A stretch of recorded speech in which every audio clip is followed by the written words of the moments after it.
Now, the next thing on our agenda is some music. And while we're setting up, I guess I will tell you a little bit about music from China. This is a group that is celebrating its 25th anniversary this year.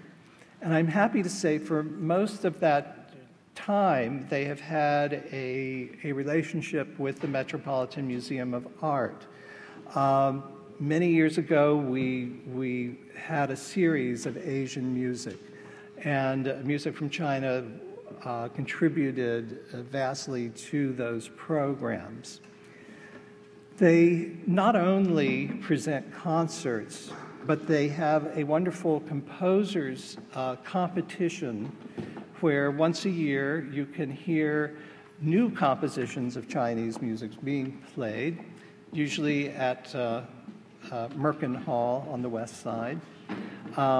They also commission music, and they have wonderful family programs. They do a wonderful arts education program, and I believe also a youth orchestra. If you would like to learn to play any of these instruments, you can get in touch with one of the members today and choose your weapon. The music we're going to hear today, I believe, are masterpieces of the repertoire. And now, are you going to tune up? Okay, now, music from China.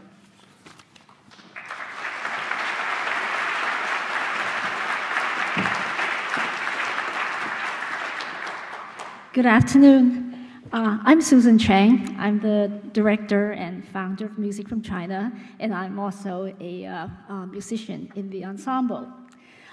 So this afternoon, we are very happy to be here to play some of our repertoire for you.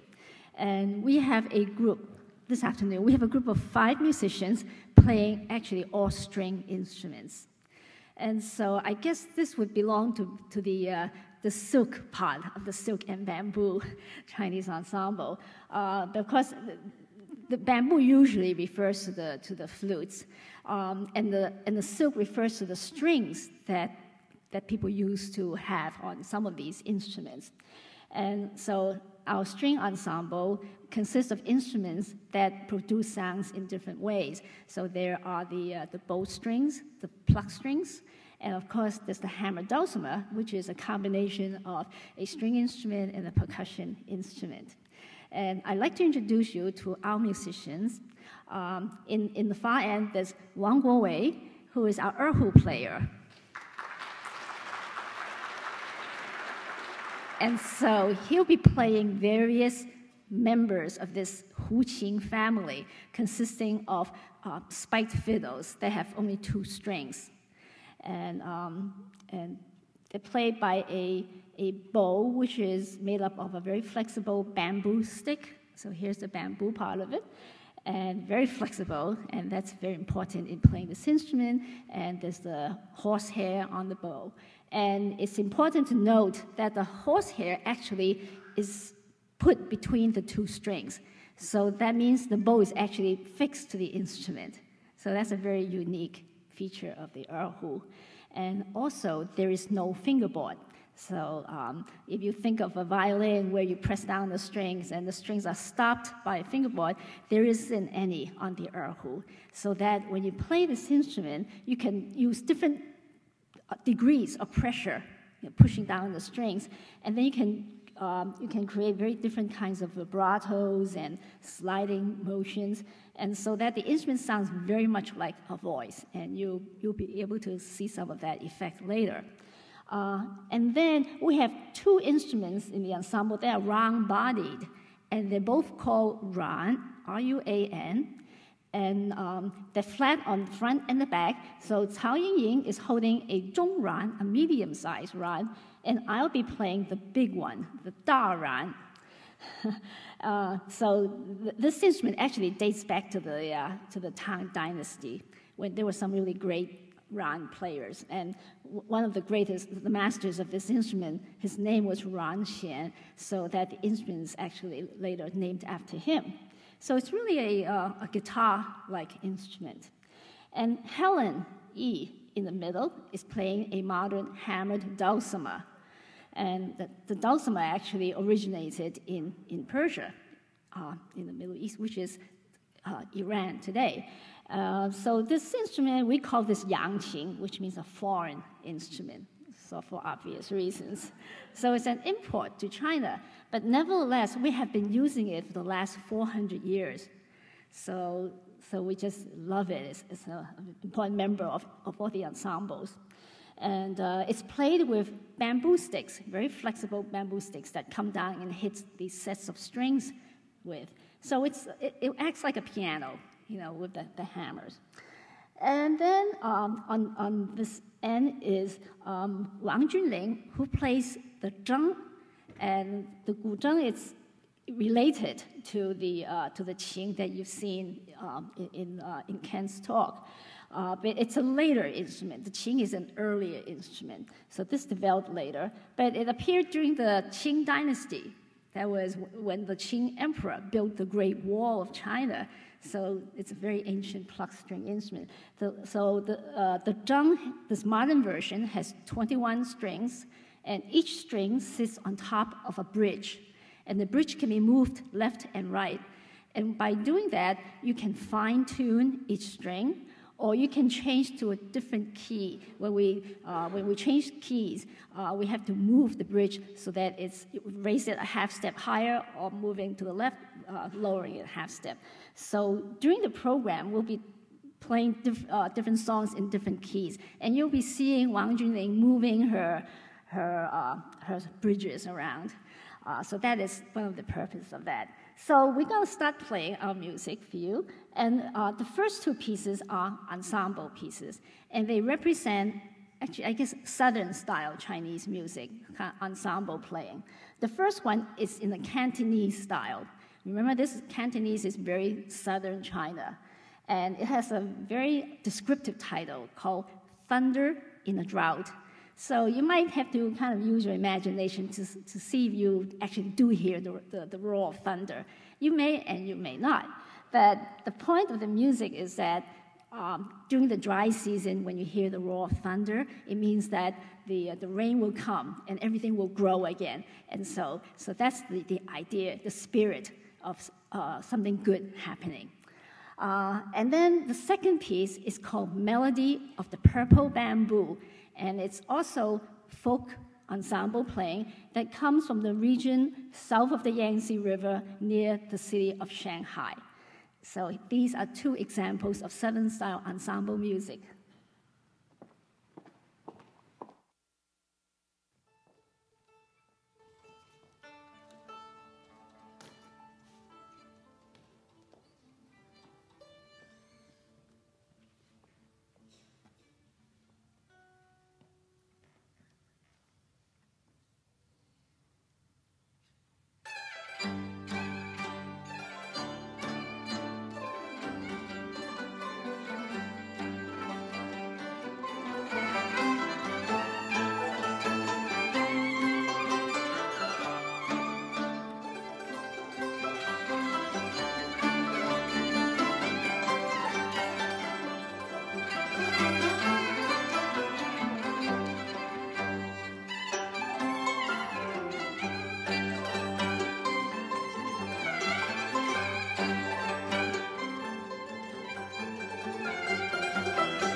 the first two pieces that we played. Wang Gui was using two different types of erhu. Did you hear the difference?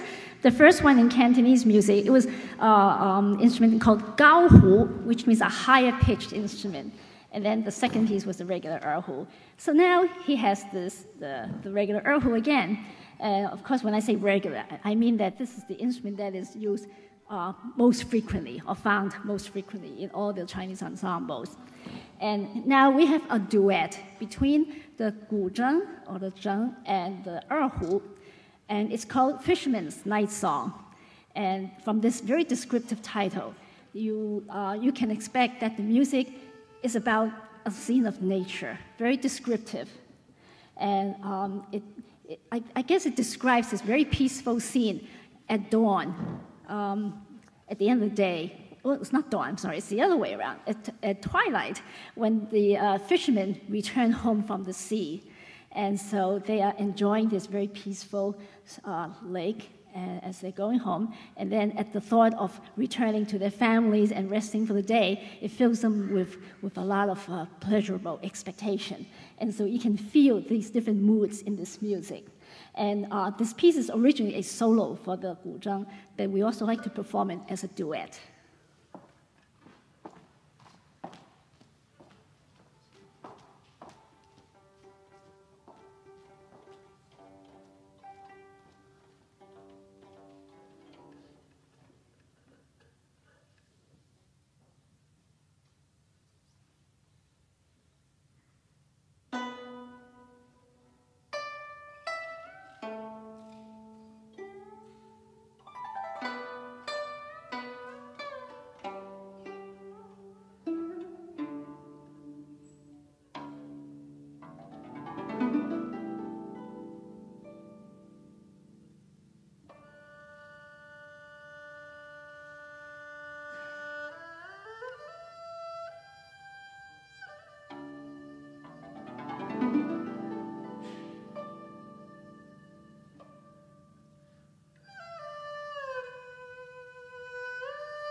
Next, the four of us are going to play a northern style folk song called Crescent Moon at Dawn.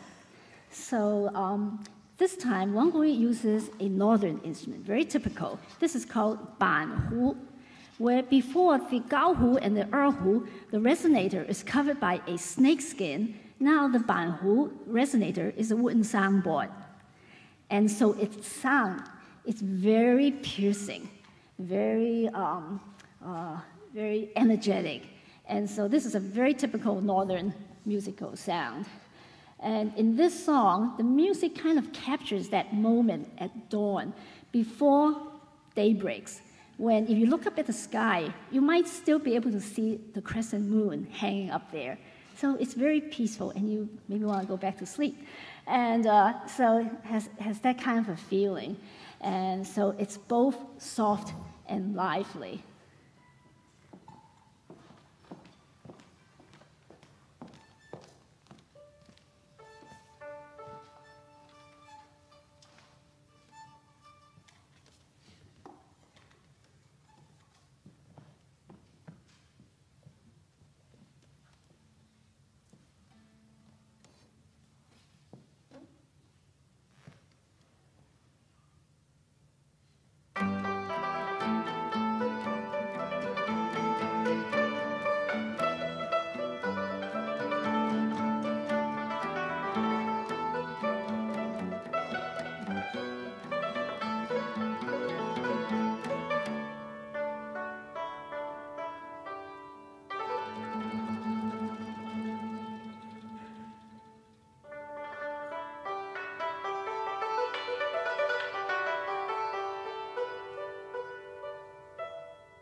Next one is also Cantonese music, and it's a very popular song that is always associated with the Mid-Autumn Festival, which we just celebrated 2 weeks ago.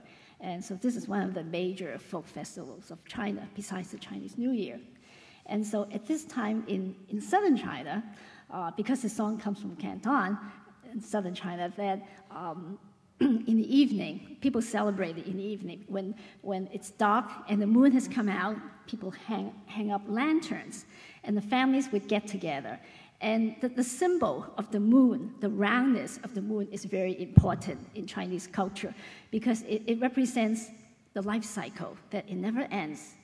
And also, when people look at the moon, they think of home. So it's also a symbol of reunion, family reunion. And so this song is always heard at this time, and it's called Autumn Moon Over a Tranquil Lake.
Next one is also obviously nature related.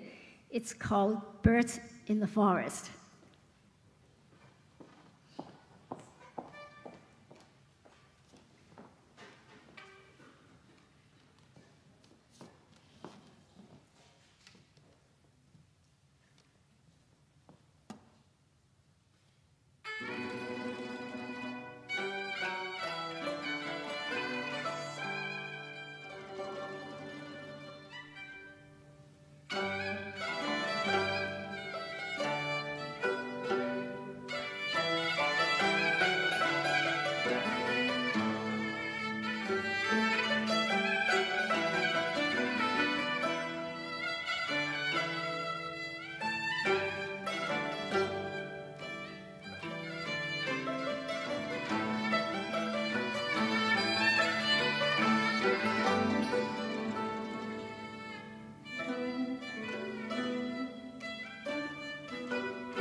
Wang Wei is going to come out again and play a solo on the erhu, which is called Variations on the Song of Yang Guan.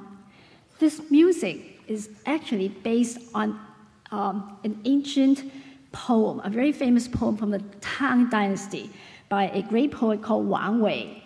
And the title of this poem is called Song at Weicheng. And in this poem, the poet is expressing his sorrow, his sentiments at parting with a dear friend. And I'd like to read you a translation of this poem. A morning rain has settled the dust in Weicheng. Willows are green again in the tavern door yard. Wait till we empty one more cup. West of Yang Gate, there'll be no old friends. So it's just sentiments at parting from a friend. And in the Tang Dynasty, there were many poems that were written, that were created. And it seems that many of these poems were actually sung. Music was put to them, and they were, and they could actually be sung. And in fact, in ancient China, a lot of the poets were also musicians. It's part of their learning, their education. And so we know that this music dates from the Tang Dynasty because its music has been preserved in an instrument like the qing. In fact, this song is played on the qing, and the qing is the only ancient instrument, or instrument from ancient times, that has its own notation system. And so this tradition has been preserved, and so today we know what the Song of Weicheng sounded like during the Tang Dynasty.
Wang Junling will perform a solo on the zheng called Ravens Frolic in the Wintry Water. And the music, the solo music of this instrument falls into regional styles or schools of playing. And one of the major schools is the Kejia style, which is of southern China. And so the music basically is pentatonic, 5 notes. And in this piece, the third scale degree is often raised a half step. And you see her do that by pressing her finger over the string to make it tight, to raise the pitch. So this is a very, very descriptive piece, very playful.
At this time, Wang Gui is going to bring out another member of the Huqing family.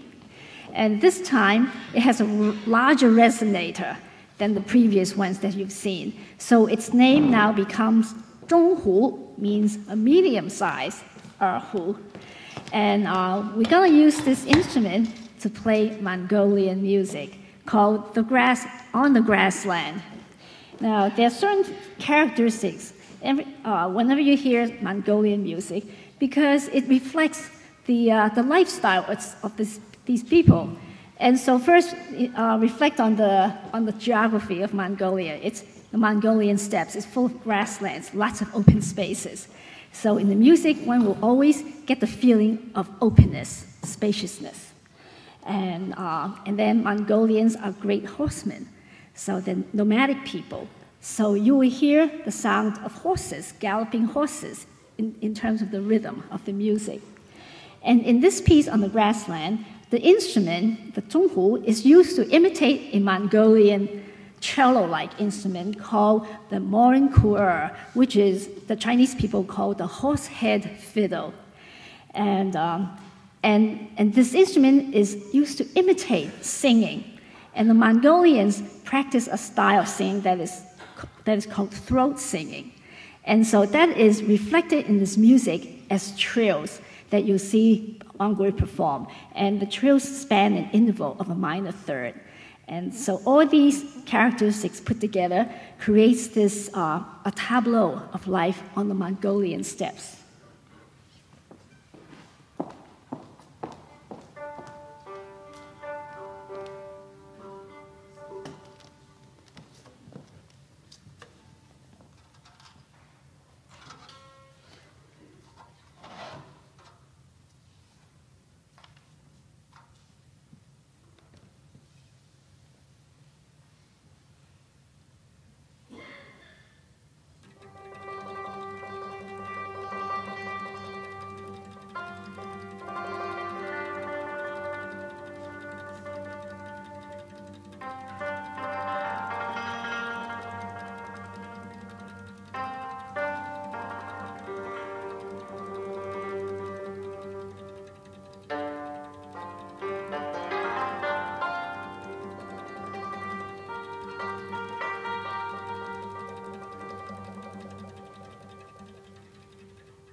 We're going to stay in Mongolia and end our program with a rousing Mongolian horse race song.